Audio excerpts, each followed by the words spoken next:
Hello there and welcome to this video. It's Derek, your online English teacher who's Scottish. C'est donc Derek, ton professeur d'anglais en ligne qui est écossais. Et on commence cette vidéo, une nouvelle série de plusieurs vidéos, 5 minutes pour comprendre.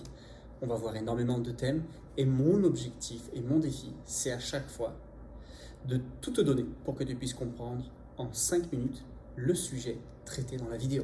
Et aujourd'hui, c'est 5 minutes pour comprendre le groupe verbal en anglais. Mais avant ça, tu vas pouvoir liker cette vidéo, t'abonner, partager pour que d'autres personnes puissent avoir accès à cette ressource gratuite et surtout me laisser un commentaire pour me dire ce que tu en penses. On ne va pas mettre le jingle, on le mettra à la fin pour que tu puisses me connaître davantage si tu ne me connais pas. On va tout de suite commencer par ce qu'il faut savoir sur le groupe verbal. Première chose, c'est peu de changement. Peu de changement dans la structure de la phrase. Qu'est-ce que j'entends par là? Tu sais qu'en français, c'est je suis, le verbe être. Le verbe être. Je suis, tu es, il est, nous sommes, vous êtes, ils sont. Tu vois? Suis, est, sommes, êtes, sont. Tu vois que ça change beaucoup. En anglais, il y a peu de changements. Très peu de changements. Quasi aucun changement. Dans ta conjugaison, première personne du pluriel, première personne du singulier, en fait, tu auras jamais de changement. Si, un seul. Tu auras un seul changement. C'est quand tu es à la troisième personne du singulier. Tu rajoutes quoi? Un S. Quand tu fais he speaks, tu mets un S. I speak, pas de S. He speaks, she speaks, troisième personne, tu mets un S. Mais qu'est-ce qu'on fait quand on est au passé? Speak, c'est quoi au passé, par exemple? C'est spoke. Et ben je, tu, il, nous, vous, il. Tu vas utiliser spoke. Facile? Oui, peu de changements.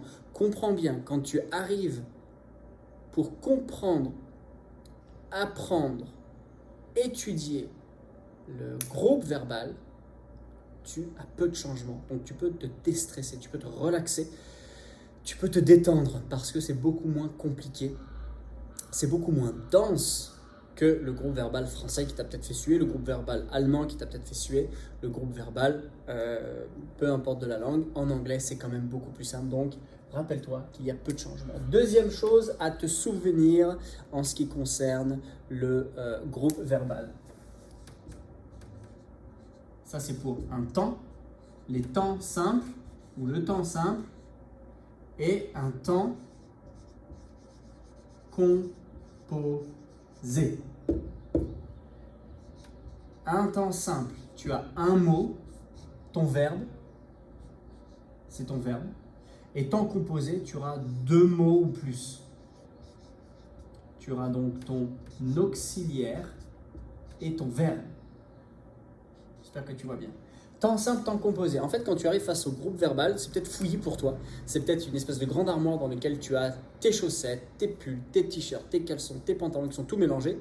Et ben moi, je te propose de séparer en deux le groupe verbal. Premièrement, les temps simples. En fait, tu vas voir un mot. C'est en fait ton verbe. C'est un seul mot.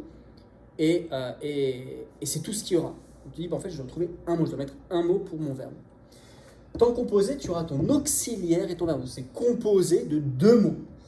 Et il faut tout de suite te dire, bon, quand je veux dire, quand je veux parler en anglais avec un verbe, j'ai soit le choix de prendre un mot, soit j'ai le choix de prendre deux mots.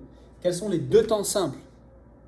Le présent en forme simple et le passé en forme simple.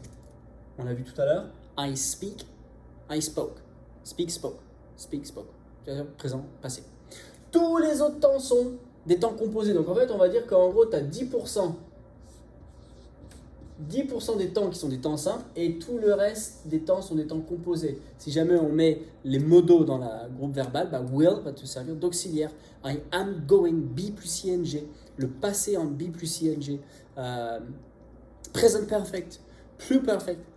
En fait, tout est temps autre que que le présent et le passé sont des temps composés. Donc, il va falloir t'habituer à parler avec un auxiliaire. Il va falloir t'habituer à parler avec un auxiliaire, tout simplement pour avoir cette gymnastique à employer pour réussir à bien apprendre. La dernière chose, je vais te dire,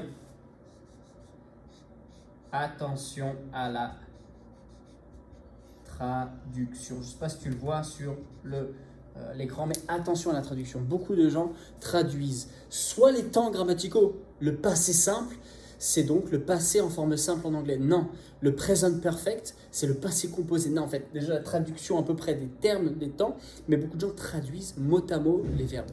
Attention, parce que ce n'est pas souvent le cas. Donc quand tu arrives face au verbe, attention de ne pas tout traduire mot à mot parce que ça peut te coûter pas mal d'incompréhension, de problèmes pour ne pas réussir à cerner quel est le sens exact.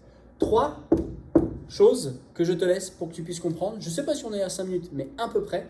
Tu me mets dans les commentaires tes questions, remarques, tu me mets tes interrogations, je serai heureux d'y répondre et on se retrouve la semaine prochaine pour la deuxième vidéo de cette série, 5 minutes pour comprendre.